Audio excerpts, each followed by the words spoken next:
So, well, I didn't come prepared for a speech.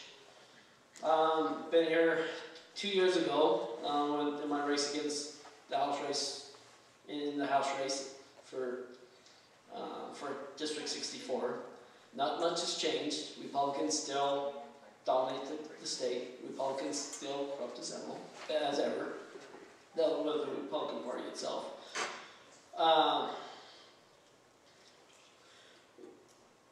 This year, however,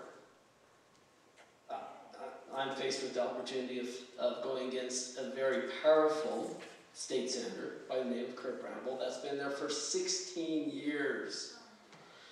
The same guy that sponsored Senate Bill 54 that not only undermines the caucus system here in Utah, but also undermines all other parties except for the Republican Party.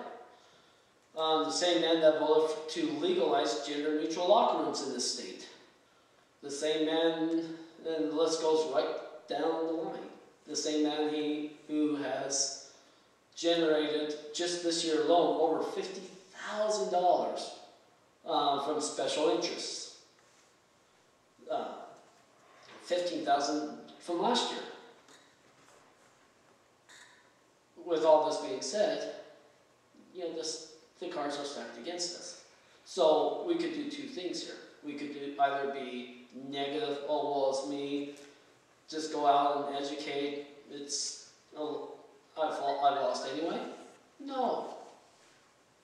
Here's the thing. And this year is already very interesting in the political spectrum. It's going to be a lot more interesting in the coming months as the National Republican Party, I'm of the belief, will rig the convention against Ted Cruz and against Donald Trump. Well, what's that going to do? All those Trump supporters and all those Cruz supporters, they're going to be looking for options. Well, now's our chance to gather the conservatives, gather the sheep, unite everyone to go forward to win this year in November. To supply solutions to all of our problems. The lands issue was mentioned earlier. The very corrupt legislator by the name of Ken Ivory has been pushing for this Agenda 21. Let's take back the lands, but let's also, for the purpose of globalization. Well, here's the solution. We cannot take back the lands by suing we can't take back the lands by suing the federal government. That costs an arm or a leg. We can't go on our hands and knees like Ken Ivory and others want to do, and Kurt Bramble and others that say, please sir, please may we have our land back. No. They stole all land from us back at statehood. They wrote our state constitution. We do have a law on the books, yes, the state constitution.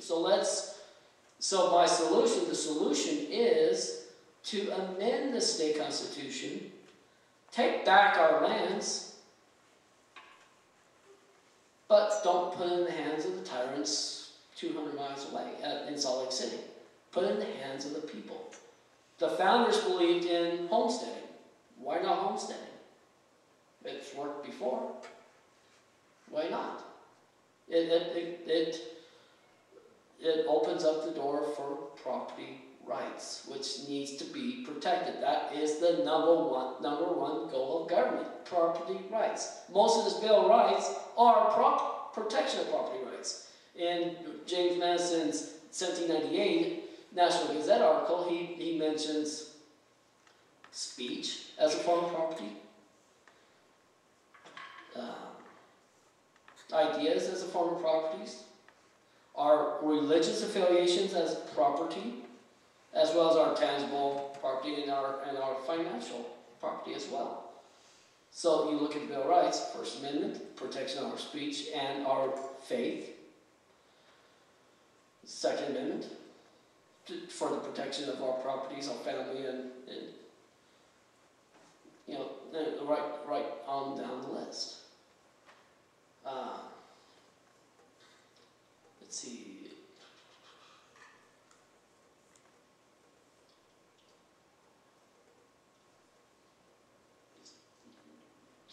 So we amend the state constitution. So after we amend the state constitution for those purposes, not for what the tyrants in Salt Lake City want or the tyrants in DC want, let's go forth and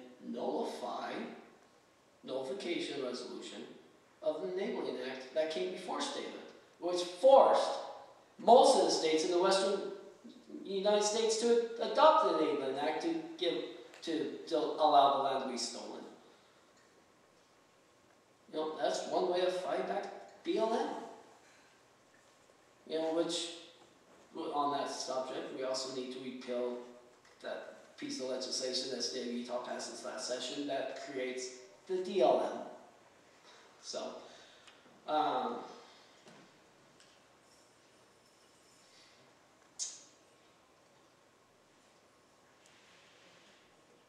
yeah, as well as the corruption throughout Utah State and the cities. We need to promote city charters.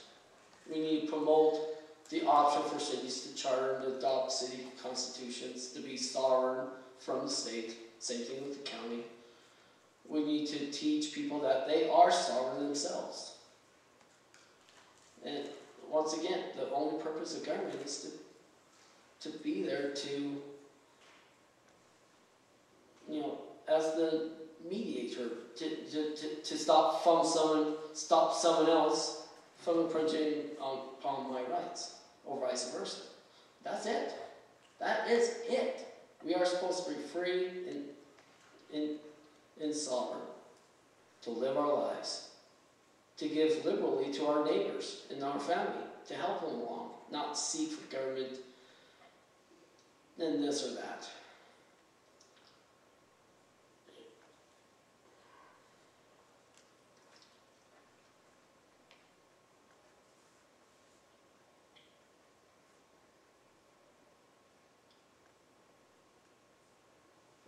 And I think that's about it. So, thank you.